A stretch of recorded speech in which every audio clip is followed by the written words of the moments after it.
Good morning. Today I'm making Seville Orange Marmalade thanks to these wonderful oranges that I got from my crop swap. Seville Oranges are quite bitter, so you can't eat them as an ordinary orange. Cut off both ends of the oranges, discard those, then cut them into approximately quarters and weigh them. For this recipe, we just need the oranges, water and sugar. To 1.1 kilos of oranges, we're going to add 8 cups, which is about a litre or a quart of water. Now I do like to add filtered water.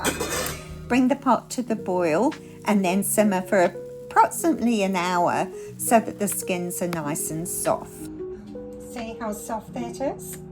So the next step is to just scoop these out. We're leaving the liquid actually in the pan and we're just going to scoop all these out and we'll let them cool down a little bit. We're now going to scoop out all the flesh because all the pulp that comes out of them will go back into the pot.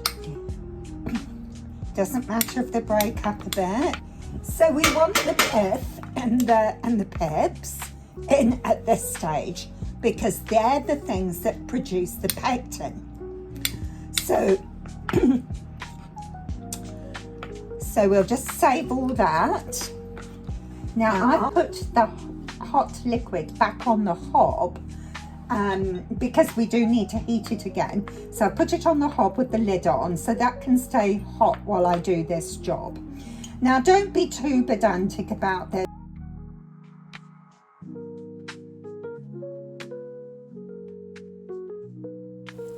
Slice your peels.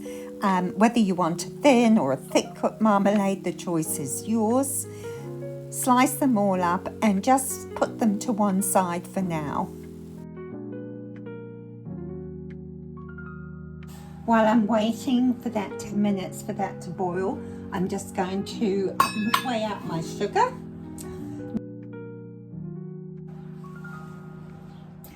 Okay, so I'm actually just going to pour this all through the colander like that and drain it off.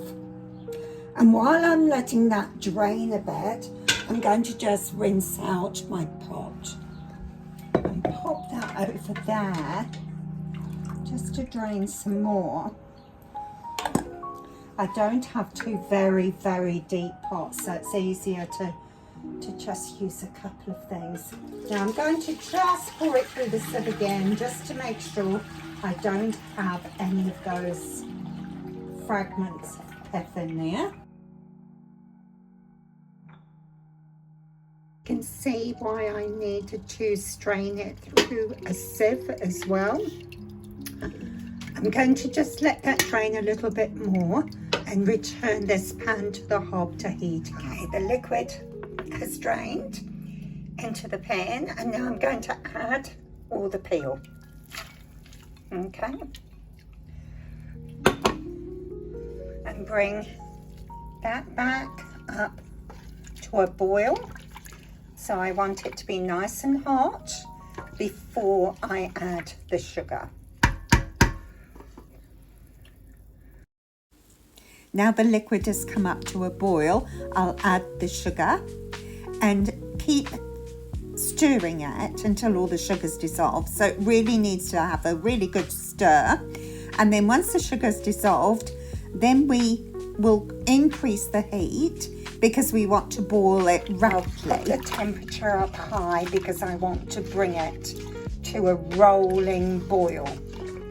I still need to watch it just in case we don't want it to boil over. That's why I like having a big, deep pan rather than one that just fits. I'm just going to take some out to see if it is going to set. Just put it back on the hob again. Testing. There we go. You see how it goes wrinkly, and you can just put a line through it. So now we're going to take it off. As you can see, it's got a lot of scum. Now with the marmalade, you're better off waiting until the end to skim it. If you have only a little bit, just add a knob of butter, but there's an awful lot of scum in these. So I'm going to just go around the jar and take out all the scum, and then I can add some butter right at the end. Skim some of it off, and now I'm just going to stir in a knob of butter.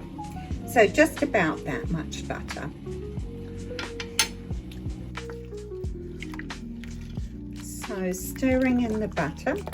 Now we want to leave the marmalade for 5 to 10 minutes so that the peel will suspend in the jelly mixture.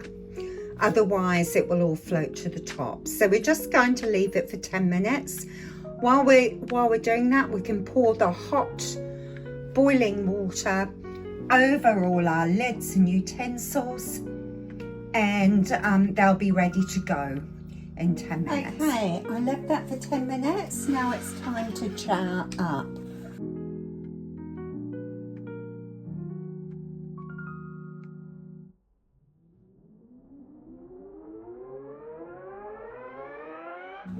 So that had been sitting there for 10 minutes, and that's important because otherwise your marmalade might float.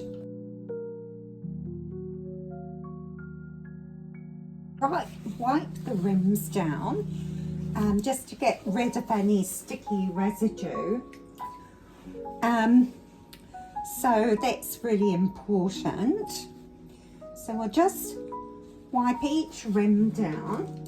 Use paper towels if you wish. I just use these little cloths I've made. Let me also just show you that I'm just using these flat lids.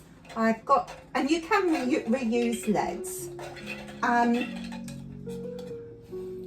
Or you can use the press down button ones.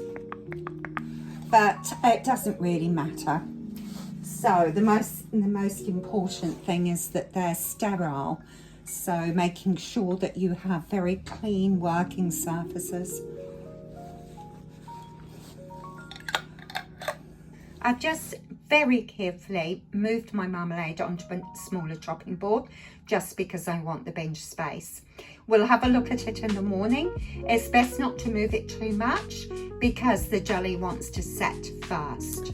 Okay, so I've washed all my jars and it's set lovely. We'll just open this small jar and have a look at it. As you can see, it's really nice and thick.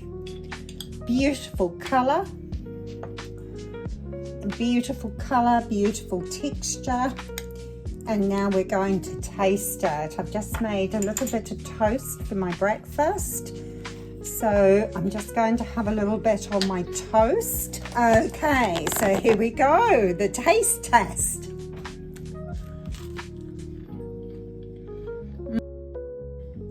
Very delicious. In fact, I might even like this better than grapefruit marmalade. Oh, what a lovely marmalade.